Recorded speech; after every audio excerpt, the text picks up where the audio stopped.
Welcome back to the Weekly What's Up. I'm Mary Desmond. And I'm Mason Gorelick. And this is Weird National News. Oh, Christmas time. What a lovely holiday full of cheer and tangled Christmas lights. What I personally love about Christmas is the fact that we can take time to celebrate the birth of Jesus as it accurately occurred. What was that? Okay, scratch that.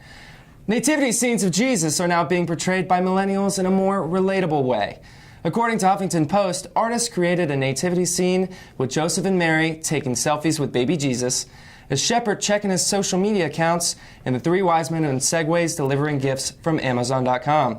And with Amazon.com, you can find a reliable way to get your gifts this year.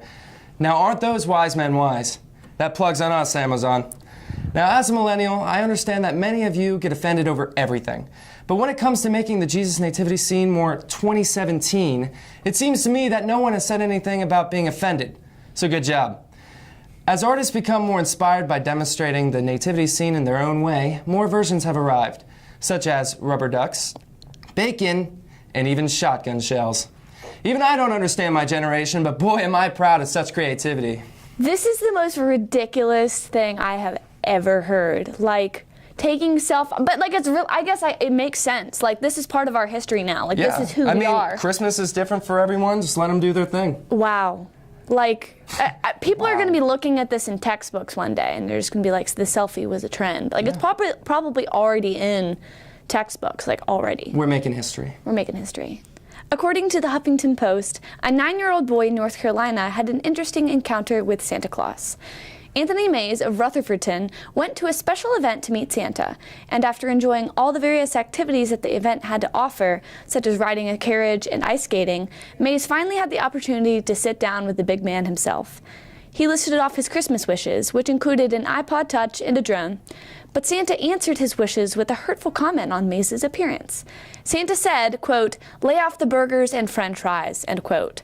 Mays' mother said that he was so hurt by the comment that he cried, and then he later tore up the picture that he took with Santa Claus.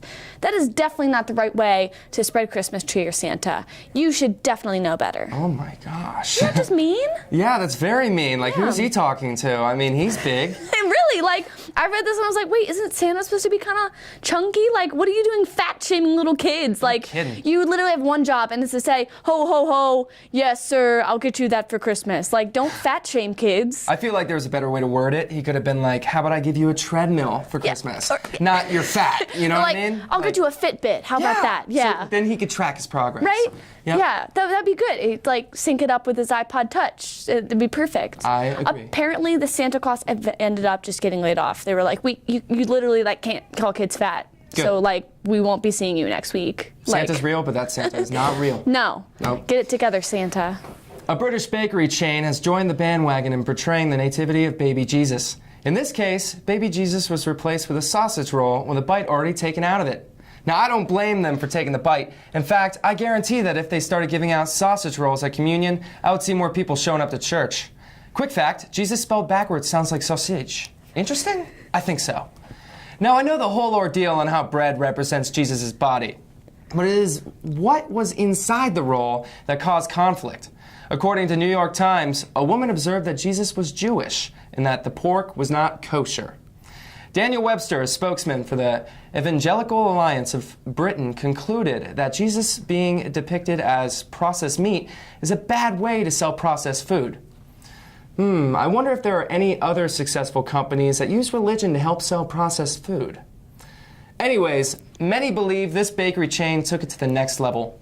And in return, they publicly apologized by stating, quote, "We're really sorry to have caused any offense. This was never any of our intention," end quote. If Jesus can forgive, so can we. I'm just flabbergasted by this whole thing. How could someone get offended over a baby Jesus sausage roll? Like, I get the kosher thing, but we're talking about a nativity scene. Yeah, I mean, like, it's supposed to be funny. I think everyone just gets, offended by everything nowadays. So. Yeah, I'm glad that they, like, came out and apologized, but, like, really? It's a sausage roll? Yep, Jesus can forgive. Really? Thank God. In this Christmas season, forgiving is the most important part, even for those who get easily offended. For sure. Well, what could possibly go wrong in a harmless Christmas service? Well, according to The Independent, one of the largest Christmas carol services in Sri Lanka experienced one of the most embarrassing moments ever. The service was all part of a Catholic Christmas festival which takes place every year in Sri Lanka. However, this year there was a mix-up with the printout in the pamphlet. The prayer for Hail Mary was mistaken for Tupac's song Hail Mary, and the rapper's famously explicit lyrics were printed inside the pamphlet instead. Churchgoers were shocked, to say the least, when they found that in their pamphlet were the words, "Mama told me never stop until I bust a nut. F the world if they can't adjust. It's just as well. Hail Mary." Well, folks, that sums up this week's episode of Weird National News. But when we come back, we will have Ben Anderson and Heather Trowbridge with Fact or Fiction.